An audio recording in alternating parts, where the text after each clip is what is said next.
माशाअल्लाह, जज़ाकल्लाह, बहुत अच्छे। औज़ुबिल्लाहि मिनश्शैतानिर्रजीम, बिस्मिल्लाहिर्रहमानिर्रहीम। रब्बि अदखिलनी मुदखला सिद्क़िन व अखरिजनी मुखरज सिद्क़िन वजअलनी मिन लदुनका सुल्तान नसीरा। उम्मीद है कि आप सब लोग खैरियत से होंगे। हम जो पढ़ रहे थे आपके सामने साइकोलॉजी में जो साइकोलॉजिकल डिसऑर्डर्स होते हैं वो पढ़े थे। उसमें से कुछ कल हमने पढ़े थे। आज हम साइकोलॉजिकल डिसऑर्डर्स की अक़साम पढ़ेंगे और उनकी रेमेडी पढ़ेंगे, वो होते क्या है, उन पर ओवरकम कैसे पाया जा सकता है। बड़ा इंपॉर्टेंट सेशन होगा, इंशाल्लाह आपको बहुत कुछ सीखने को मिलेगा। इसका जिस तरह से हम डिटेल में मैं करवा रहा हूँ, इसका पहले भी आपको बता चुका हूँ कि इससे आप न सिर्फ टेस्ट में बल्कि इंटरव्यू में भी अच्छा परफॉर्म करने के काबिल इंशाल्लाह होंगे। तो इनको याद रखने का, ये गड़बड़ हो जाते हैं, ये कंफ्यूज करते हैं। इनका बेहतरीन तरीका ये है कि आपका जो वीकली सिस्टम चल रहा है, वीकेंड पे आप इसको लाजमी तौर पे रिवाइज करें। जब तक आप किसी भी पढ़ी हुई चीज़ को रिवाइज नहीं करते हैं, वो तब तक आपको तैयार नहीं हो सकती है। रिवीजन बहुत इम्पोर्टेंट है। आपको भूल जाएंगे। मैं बार बार आपको कह रहा हूँ कि इनको लाजमी तौर पे रिवाइज करें, जैसे भी हो टाइम निकालें। और जो जो आप पढ़ते हैं डेली, उनको लेसन के बाद भी कम से कम एक दफ़ा ज़रूर देखें। जी, आज का हमारा जो टॉपिक है वो देखते हैं कौन सा है।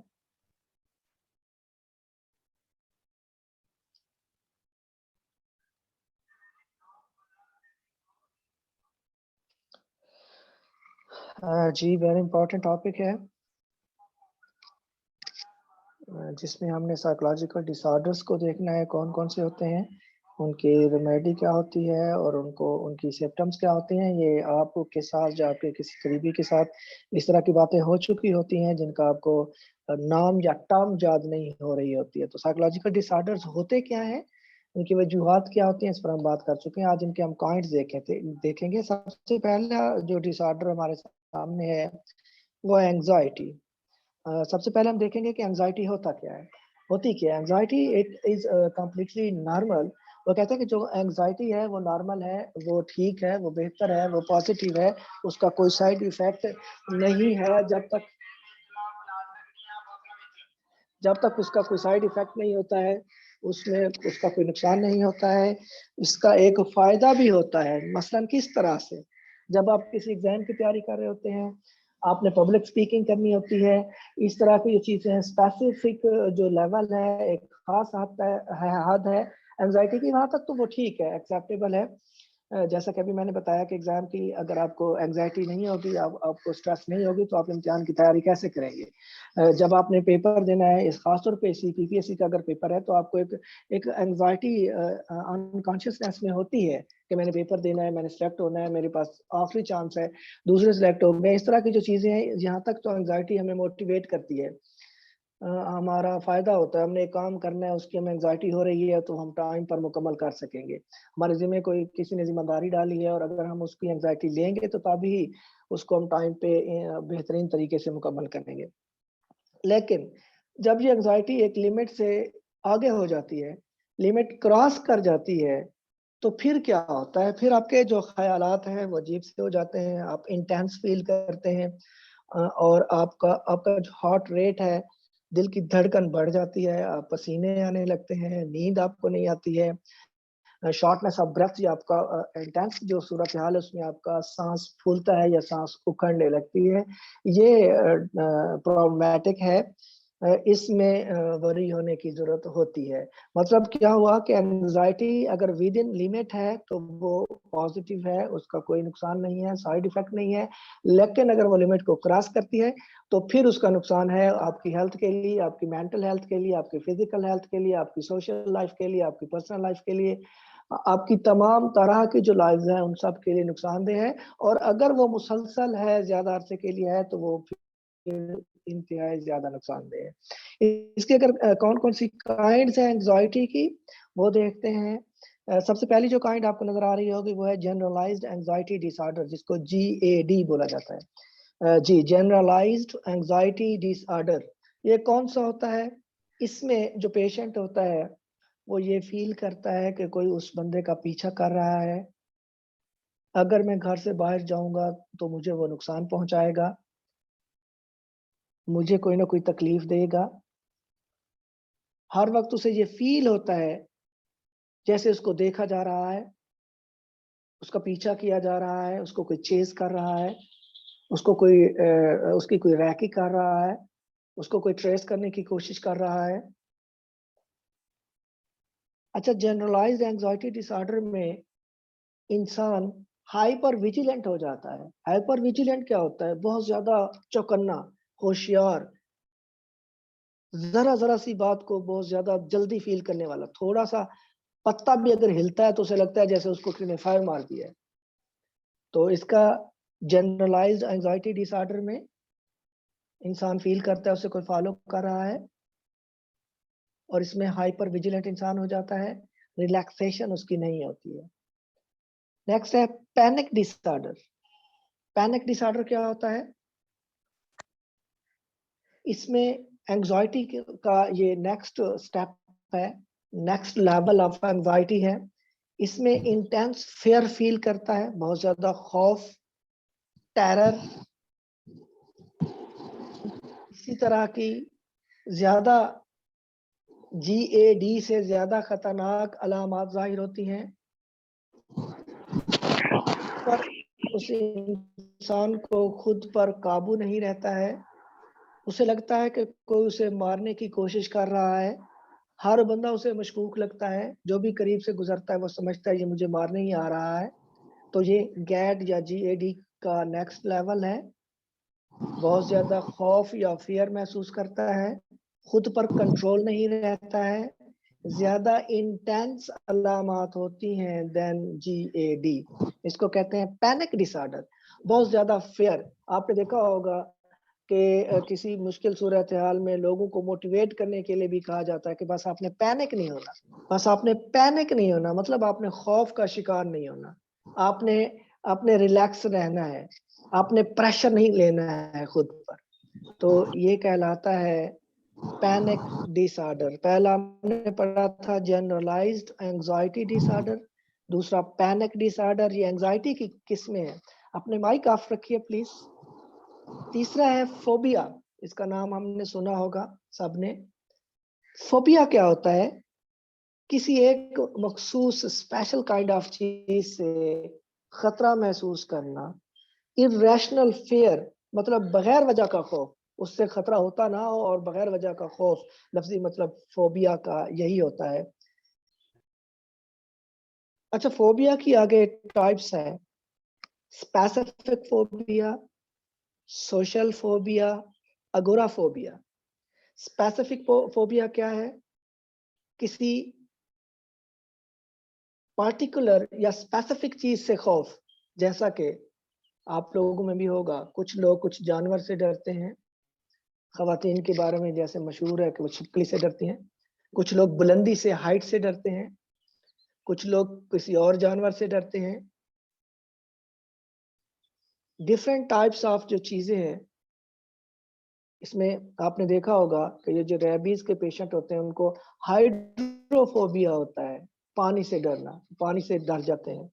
तो स्पेसिफिक फोबिया जब किसी स्पेसिफिक थिंग से खौफ होता हो उसे स्पेसिफिक फोबिया बोलते हैं। दूसरा है सोशल फोबिया। इसमें क्या होता है कि इंसान इज्तिमा से, लोगों के इकट्ठ से खौफ खाता है, डर जाता है। जो ही 4 लोग इकट्ठे होते हैं उसे उसे पसीने छूट जाते हैं, वो अनईजी फील करता है। एक स्टेटमेंट आ सकती है कि fear of gathering is called, fear of gathering क्या कहलाता है? Social phobia. जहाँ लोग इकट्ठे होते हैं, सोसाइटी में रहकर भी लोग इंट्रोवर्ट हो जाते हैं। तो सोसाइटी से, गैदरिंग से, लोगों के इज्तिमा से जब खौफ आने लगे तो वो होता है सोशल फोबिया। नेक्स्ट है लास्ट, अगोराफोबिया। अगोराफोबिया होता है किसी अनफेमिलियर सिचुएशन से डर जाना। इंसान अपने आप को अनसिक्योर फील करता है, वो ये समझता है कि मैं घर से जो ही कदम रखूंगा मुझे मार दिया जाएगा। वो घर में बिल्कुल दबक कर बैठा रहता है, अकेला बैठा रहता है, आमतौर पर अपने आप को गैर महफूज समझता है। वो ये समझता है कि मैं घर में अंदर 4 दीवारी के अंदर अपने रूम में हूँ तो मैं ठीक हूँ, अदरवाइज मैं घर से जो ही बाहर निकलूंगा मैं मारा जाऊंगा। इसको कहते हैं अगोराफोबिया। तो 3 एंजाइटी की हमने टाइप्स देखी, generalize anxiety disorder, panic disorder, phobia. Phobia में हमने 3 देखे, specific phobia, social phobia and agoraphobia. Next anxiety में है ऑब्सेसिव कंपल्सिव डिसऑर्डर, OCD। ये क्या होता है? ऑब्सेसिव कंपल्सिव, ऑब्सेशन का मतलब होता है रिपीटेड थॉट अबाउट समथिंग, या आपकी पूरी स्टेटमेंट है repeated thought about something is called obsession. यहाँ पर क्या होता है कि बंदे को किसी एक चीज के बारे में बार बार ख्यालात आते हैं, रेपिटेशन ऑफ थॉट्स होता है। आपने देखा होगा कुछ लोगों ने, अच्छा ऑब्सेशन कहते हैं रिपीटेड थॉट को, और कंपल्शन कहते हैं एक्ट जो एक्टिविटी को। नाम से ही जाहिर है, ऑब्सेसिव कंपल्शन बार बार रिपीट करना किसी एक काम को, किसी एक फंक्शन को, किसी एक एक्टिविटी को। आपने देखा होगा कि कुछ लोग एक दफा हाथ धोकर आते हैं, फिर उन्हें फील होता है कि मेरे हाथ खराब है, फिर वो दोबारा धोते हैं, फिर वापस आते हैं, फिर वो दोबारा धोते हैं। बार बार उनको एक एहसास होता है कि मेरे हाथ धुले हुए नहीं है। इसी तरह से बाहर जाते हुए वो दरवाजा लॉक कर चुके होते हैं, फिर दोबारा जाते हैं, फिर उसे लॉक करते हैं। ये है ऑब्सेशन कंपल्सिव डिसऑर्डर। आम अल्फाज में किसी एक्शन या काम को बार बार दोहराने का ख्याल ऑब्सेशन कंपल्सिव डिसऑर्डर या OCD कहलाता है। इसमें आपकी जो स्टेटमेंट बन सकती है कि OCD stands for obsessive compulsive disorder, या जो रिपीटेड थॉट्स हैं कि थॉट्स के नतीजे में जो एक्टिविटी बंदा करता है वो क्या कहलाता है? ऑब्सेसिव कंपल्सिव डिसऑर्डर कहलाता है। इसमें और भी बन सकती हैं एक दो। तो या वो सिचुएशन दे सकता है कि एक बंदे ने दरवाजा बंद कर दिया हुआ है, लेकिन उसके बाद वो दोबारा जाके दरवाजा बंद करता है। What does it mean? What is the indication of, what does it indicate to you? इससे आपको क्या लगता है तो वो किस एंजाइटी का शिकार है? तो ऑब्सेसिव कंपल्सिव डिसऑर्डर। नेक्स्ट है जी post traumatic stress disorder. Post आपको पता ही है, बाद को कहते हैं, प्री पहले होता है, पोस्ट बाद को कहते हैं। ट्रॉमेटिक, ट्रॉमा कहते हैं किसी इंसिडेंट को, किसी नाखुशगवार हादसे को। ये ट्रॉमा सेंटर्स होते हैं आपके, जहाँ पर खुदा ना खास्ता किसी हादसे की सूरत में आपको इब्तदाई तिब्बी इमदाद के लिए बेहतरीन मरकज होता है। स्ट्रेस डिसऑर्डर है कौन सा? पोस्ट ट्रॉमेटिक स्ट्रेस डिसऑर्डर होगा। किसी अनएक्सपेक्टेड ट्रॉमा से वो गुजरता है, जिंदगी में कोई ऐसी चीज उसके साथ हो जाती है जो वो एक्सपेक्ट नहीं कर रहा होता। उसमें कोई डिजास्टर हो सकता है, कोई अचानक एक्सीडेंट हो सकता है, कोई पर्सनल लाइफ के साथ ऐसी अनहोनी हो सकती है, कोई बहुत बड़ा तूफान आ सकता है जिससे उसका घर, फसलें खत्म हो सकती हैं, कोई नेचुरल डिजास्टर हो सकता है जैसा कि ये जलजले आते हैं, कोई सीरियस एक्सीडेंट हो सकता है जिसमें किसी की डेथ हो सकती है। तो इस सूरत में जब उसको इस तरह के किसी सदमे से गुजरना पड़ता है, स्ट्रेस में चला जाता है। आपने देखा होगा खुदा ना खास्ता किसी में अचानक डेथ होती है, तो उनके जो करीबी रिश्तेदारों में से किसी को अचानक हॉस्पिटल ले जाना पड़ता है, तो वो यही पोस्ट ट्रॉमेटिक स्ट्रेस डिसऑर्डर होता है। कुछ लोगों में ये जल्दी कवर हो जाता है और कुछ में इस पे थोड़ा सा टाइम लगता है। जो बेहतरीन चीज होती है वो इंसान की अपनी विल पावर होती है। और एक और चीज एंजाइटी, हम आखिरी पढ़ रहे हैं, तो एंजाइटी के बारे में जो मॉडर्न रिसर्च कहते, दुनिया की जो लेटेस्ट रिसर्च है उसके अकॉर्डिंग किसी भी इंसान के लिए एंजाइटी को खत्म करने का बेहतरीन तरीका जिस वो रिलीजन से ताल्लुक रखता है उस रिलीजन की तरफ वापस पलटना है। अगर आप रिलीजन की तरफ वापस आ जाएंगे, अगर आप इस्लाम के ऊपर अमल शुरू कर देंगे, आप कुरान मजीद को पढ़ना शुरू कर देंगे, उस पर अमल करना शुरू कर देंगे, स्पेशली विद ट्रांसलेशन पढ़ना शुरू कर देंगे, जो कि अल्लाह का शुक्र है मैं पढ़ता हूँ डेली, मतलब आपको मोटिवेट करना है, तो इससे आपकी स्ट्रेस वैसे भी नहीं होती है। क्योंकि आप जब कुरान पढ़ते हैं तर्जुमे के साथ, यकीन करें हर आयत पे फील हो रहा होता है जैसा कि अल्लाह कह रहा हो, मैं आपके साथ हूँ। और जिसके अल्लाह साथ होता है, उसे फिर दुनिया की कोई ताकत ब्रेक डाउन नहीं कर सकती। वो किसी के आगे झुकता नहीं है, वो किसी से डरता नहीं है। किसी भी हालत में एक मोमिन की शान होती है। अल्लाह ताला फरमाता है कि मेरे जो प्यारे बंदे होते हैं, मेरे जो दोस्त होते हैं, मैं उन्हें 2 किस्म की टेंशन से आज़ाद कर देता हूँ। बड़ी मज़े की बात है कि मैं उसे 2 किस्म के फ़िक्रात से आज़ाद कर देता हूँ। एक माज़ी की फ़िक्र से उसे आज़ाद कर देता हूँ। नंबर 2 उसे मुस्तकबिल की फ़िक्र से आज़ाद कर देता हूँ। अगर हम दुनिया में देखें, तो जितने भी इंसान की तफ़क्कुरात हैं, वो इन 2 के गिर्द ही घूमती हैं। किसी को माज़ी के पछतावे हैं, माज़ी की कोई टेंशन है, तो किसी को मुस्तकबिल की फ़िक्र है कि मेरे साथ क्या होगा। और अल्लाह ताला फरमाता है कि जिस बंदे को से मैं राज़ी होता हूँ, उसे इन दोनों फ़िक्रात से आज़ाद कर देता हूँ। इसका दूसरे अल्फ़ाज़ में मतलब ये है कि अगर इनमें से कोई एक फ़िक्र भी हमें लाहक है, तो मतलब हम अल्लाह के करीब नहीं हैं। इनसे आज़ाद का मतलब ये है कि इन दोनों को आप अल्लाह पर छोड़ दें कि अल्लाह जो करेगा मेरे लिए बेहतरीन करेगा। आप किसी इंसान को जब कहते हो कि मेरा मालिक ये है, ये जो चाहेगा करेगा, वो कितना खुश होता है, और आप जब यही बात अपने परवरदिगार से, अपने खालिक से कहते हैं, तो वो कितना खुश होता होगा। इसीलिए आपने देखा होगा कि जो अल्लाह के बुज़ुर्ग गुज़रे हैं, या जो वलीउल्लाह हैं, जो अल्लाह के करीब हैं, उनको आपने कभी माज़ी या मुस्तकबिल पर परेशान होते हुए नहीं देखा होगा। इवन वो आपका अपना जो खाना है, वो भी दूसरों को तक़सीम करके खुशी महसूस करते हैं और इस बात का सबूत देते हैं कि उन्हें अल्लाह पर यकीन है।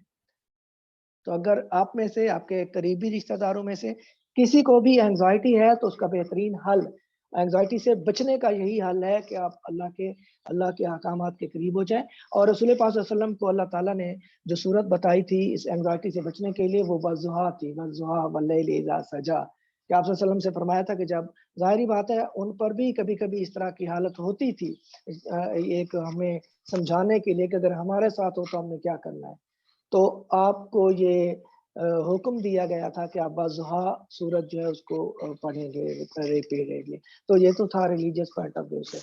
अगर इसके साथ ही आप देखें कि हम एंग्ज़ायटी को ख़त्म कैसे कर सकते हैं, उसके डिफरेंट तरीके बताए हैं एक्सपर्ट ने। सबसे पहला तरीका तो ये है कि जब आप स्ट्रेस में होते हैं, आप पानी ज़्यादा पिएँ, पानी का इस्तेमाल बढ़ा दें, अगर पहले कम पीते हैं तो ज़्यादा कर दें।